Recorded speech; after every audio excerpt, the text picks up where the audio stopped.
కొడంగల్లో ఈరోజు కాదండి, దయచేసి నేను మీడియా మిత్రులను కోరుతా ఉన్న ప్రజలకు కూడా వాస్తవాలు చెప్పండి. 6-7 నెలల కిందట, ఇంకెక్కువ 8-9 నెలల కిందట ముఖ్యమంత్రి సోదరుడు తిరుపతి రెడ్డి ఆయనకు ఒక ఫోన్ కాల్ వైరల్ అయింది. మీరు చూసే ఉంటారు, వినే ఉంటారు. ఏమని? ఒక రైతు ఫోన్ చేసి తిరుపతి రెడ్డి గారిని అడుగుతున్నాడు, మేము ఎందుకు ఇవ్వాలా మా భూములు, ఇవ్వకపోతే ఏం చేస్తుంది ప్రభుత్వం అని గట్టిగా అడిగితే, తన్ని తీసుకుంటాం ఆయన అన్నమాట, తన్ని తీసుకుంటాం నా కొడక అని మాట్లాడినాడు ఆయన. ఉంది, వైరల్ ఉంది, ఆ వీడియో ఆడియో తీయండి, తప్పకుండా వినండి. అంటే ఇది 6-7-8 నెలల నుంచి నడుస్తున్న కథ, రగులుతోంది కొడంగల్.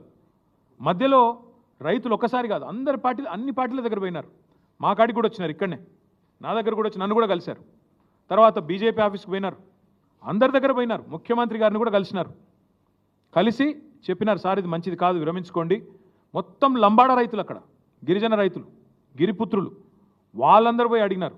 అడిగితే పట్టించుకోకుండా ఏకపక్షంగా మేమేదో రారాజులం, చక్రవర్తులం, కొడంగల్ ఏదో మా సామ్రాజ్యం, మేము ఏదనుకుంటే అది జరగాల అనే పద్ధతుల్లో ఇవాళ మీరు తీసుకున్న అనాలోచిత పిచ్చి నిర్ణయం వల్లనే కొడంగల్ రగులుతున్నది.